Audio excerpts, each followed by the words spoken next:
Okay, Assalamualaikum warahmatullahi wabarakatuh.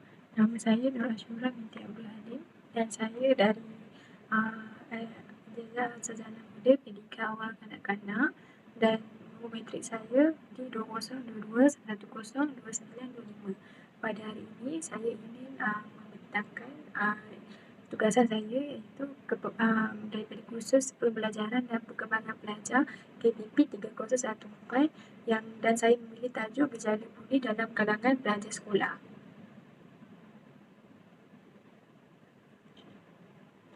Okey, baik. Bagi tajuk jurnal saya yang saya pilih ialah implikasi gejala buli terhadap emosi dan tingkah laku dalam kalangan pelajar sekolah menengah luar bandar. Jurnal ini telah dikarang oleh Muhammad Rozif Yaakob, merupakan seorang pelajar Universiti Pendidikan Sultan Idris.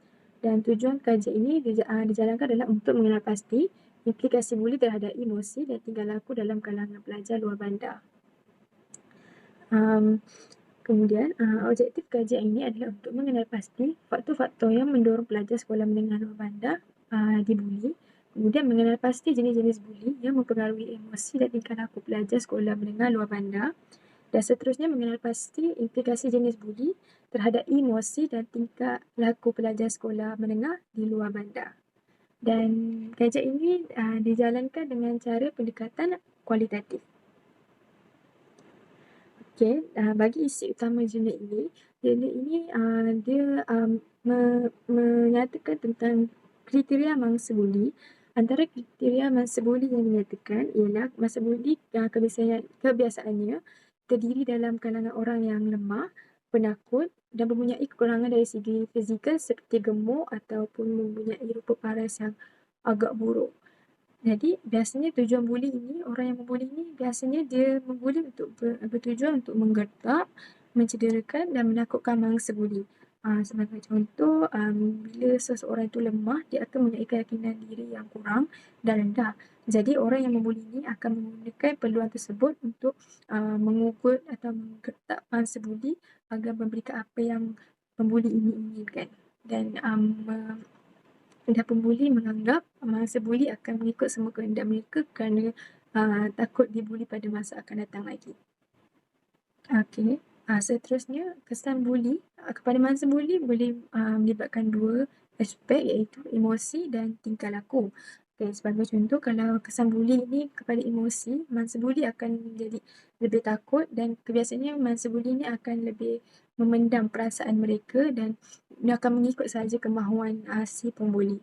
Jadi kebiasaannya mangsa buli ini akan mengalami tekanan emosi dan seterusnya akan melakukan perkara-perkara yang tidak diinginkan seperti mencederakan diri sendiri ataupun membunuh diri. Seterusnya memberi kesan kepada tingkah laku. Sebagai contoh, pembuli akan sentiasa memukul atau menggertak mangsa buli sehingga mangsa buli menjadi takut, tidak bergaul dengan orang lain dan suka bersendiri. Tingkah laku mangsa buli akan menjadi lebih pasif daripada pelajar biasa. Okey, seterusnya, jurnal ini telah mengaitkan antara faktor buli dengan teori. Antara teori yang telah digunakan dalam jurnal ini adalah teori psikoanalitik yang telah diperkembangkan oleh Freud untuk menyokong hasil penemuan pengarang ini. Okey, teori psikoanalitik ini dia menunjukkan keagresifan adalah naluri semula jadi manusia dan ia tak dapat dielakkan daripada realiti kehidupan manusia. Okay, dalam teori ini, Freud dah bagi tahu ada 3 komponen personality yang berbeza iaitu id, ego dan superego. Okey, id ni membawa sifat kebinatangan, manakala ego pula daripada pengalaman dan superego daripada baka serta persekitaran. Okey, jika seseorang jika seseorang remaja ni lebih menunjukkan id-nya, jadi mereka lebih mengutamakan keperluan dirinya sahaja. Maksudnya dia buat benda tu, dia fikir diri, dia tak fikir orang lain, dia tak fikir persekitaran. Maksudnya kalau bagi dia benda tu baik, baiklah. Kalau bagi dia macam membuli itu baik, maksudnya dia buli lah, dia tak nak fikir orang lain punya pandangan. Tapi remaja yang cenderung kepada egonya lebih daripada I, dia akan melakukan pertimbangan pertimbangan sebelum melakukan dan melaksanakan sesuatu tindakan. Okey, sebagai contoh, kalau orang ni ego dia lebih daripada aib dia, dia akan fikir kalau dia bully orang ni, apa kesan kepada orang yang mangsa bully? Apa kesan kepada orang sekeliling? Apa orang akan pandang dia? Contohnya kalau dia lebih mementingkan dia tak kisah apa orang cakap kau ni jahat lah, kau ni membuli. Tapi kalau dia lebih mementingkan egonya daripada dia akan fikir, oh kalau aku bully mesti orang ni akan nampak aku ni jahat. Mesti orang akan berpandangan buruk terhadap aku macam tu.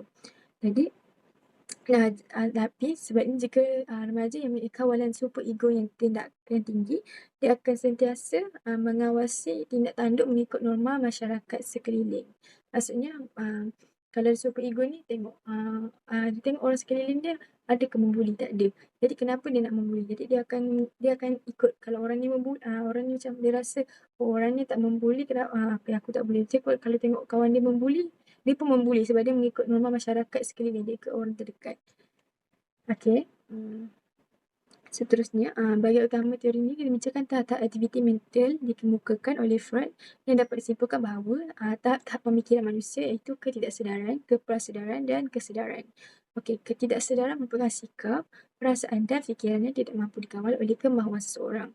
Walaupun menyedari tingkah laku atau perbuatan, mereka sering menyedari proses mental yang berada di sebalik tingkah laku tersebut. Contohnya, jika seseorang individu bergaduh, dia tak sedar pun tujuan dan keadaan waktu keadaan bergaduh tu. Mereka memang tak sedar, mereka hanya melampiaskan emosi saja waktu bergaduh dan mereka tidak memikirkan kesan.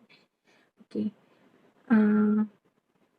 Contoh tingkah laku membuli antara adalah mengejek, pemulauan, pugutan, penderaan dan memukul.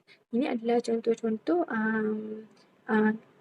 buli yang biasanya dilakukan kebanyakan sekolah. Tapi kebiasaannya yang memberi kesan kepada emosi adalah jenis tingkah laku pemulauan. Sebab macam dia biarkan orang tu sorang-sorang, dia ajak kawan-kawan dia untuk tak nak bercakap ataupun berkawan dengan mangsa buli. Dan kebiasaannya dari segi tingkah laku membuli adalah mengejek, pugutan, penderaan dan memukul. Itu adalah dari segi tingkah laku. Okey, pelajar sekolah, kesimpulannya sebagai seorang pelajar sekolah, kita hendaklah sentiasa memikirkan sesuatu tingkah laku kita ini baik atau buruk atau memberi kesan positif atau negatif kepada setiap orang. Sekian, terima kasih.